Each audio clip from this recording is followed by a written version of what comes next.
तो देखो एक अच्छा सा प्रॉब्लम शेयर कर रहा हूँ, केस स्टडी। तो ये बोर्ड है गीगाबाइट का। तो GA-Z77X-UD3H, और इसका रिविजन देख सकते हो 1 पॉइंट, ये देखो 1.1 है। तो ये बोर्ड बहुत दूर से आया है, उन्होंने कुरियर नहीं किया पर शॉप पे आके देखे गए हैं। इस बोर्ड में कुछ प्रॉब्लम था, वो कह रहा था कि रीस्टार्ट हो रहा है बार बार। तो मैंने जब देखा तो बेसिकली रीस्टार्ट मीन्स क्या हो रहा था, 15 कोड आके बस बोर्ड चल रहा था, और थोड़ी टाइम बाद, कुछ टाइम बाद बोर्ड ऑफ हो रहा था। और अगर आप ये जो रैम है इसे निकाल दो तो रैम का बीप आ रहा था, ठीक है। इडोर कोड जो आता है 53 51 करके यहाँ पर बाजार पे बीप दे रहा था कंटिन्यूसली, और ऑफ हो रहा था बार बार, ठीक है। तो उन्होंने समझा कि ये बायस का इशू है। तो ये बायस का इशू नहीं है, जनरली मैं बता दूं तो प्रॉब्लम मैं शेयर कर रहा हूँ। अगर ऐसा हुआ तो फाइनली तो ये बोर्ड रेडी हो गया है, पर मैं शेयर कर रहा हूँ थोड़ा सा, क्योंकि कभी भी आपके पास आ जाए ऐसे टाइप के बोर्ड और 15 कोड के साथ चल रहा है, अगर आपके पास डिबग कार्ड हो तो। और आपके पास अगर यूनिवर्सल डिबग कार्ड नहीं है, छोटा वाला ये वाला डिबग कार्ड है, तो FF कोड के साथ चल रहा था और कुछ टाइम बाद बंद हो रहा था, ठीक है। फिर से चल रहा था, बंद हो रहा था। पर क्या है कि बायोस का इशू नहीं था इस बोर्ड में, तो फिर भी मैंने बायोस को एक बार रीप्रोग्राम करके देख लिया, बायोस का इशू नहीं था। और मैंने ऑफिशियल बायोस डाला है अभी। तो प्रॉब्लम था, ये जो प्रॉब्लम था बोर्ड में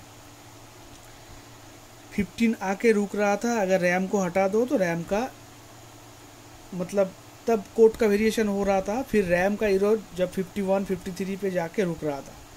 पर अगर आप रैम डाल रहे हो तो कोई भी कोड का वेरिएशन नहीं है, ओनली एक कोड है इस डिबग कार्ड पे। कहाँ गया है ये वाला डिबग कार्ड पे? आपका एक ही कोड जनरेट होगा 15, और कुछ टाइम बाद ये ऑफ हो जाएगा, या फिर लॉन्ग टाइम भी चलता है फिर ऑफ हो जाता है।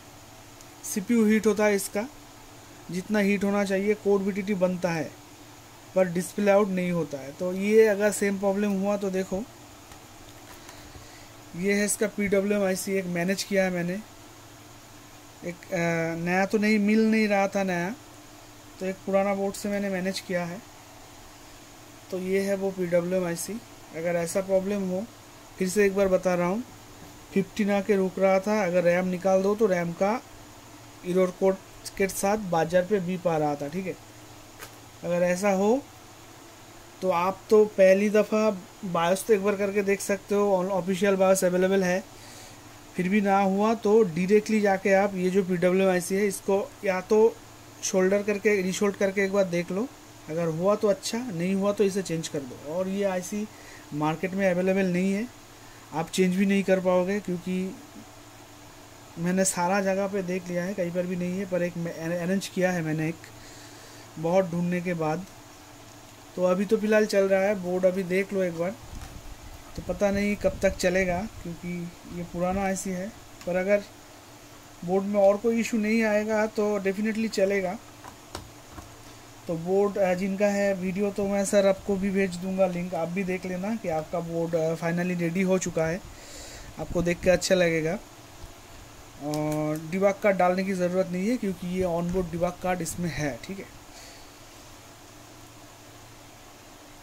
तो अभी पावर देता हूँ, और इसका जो है बोर्ड में ही पावर बटन है, देख सकते हो यहाँ पर। तो ये मैं चलाता हूँ, ये देखो चला दिया। ये देखो अभी कोड का वेरिएशन हो रहा है, ये देखो बीप दिया।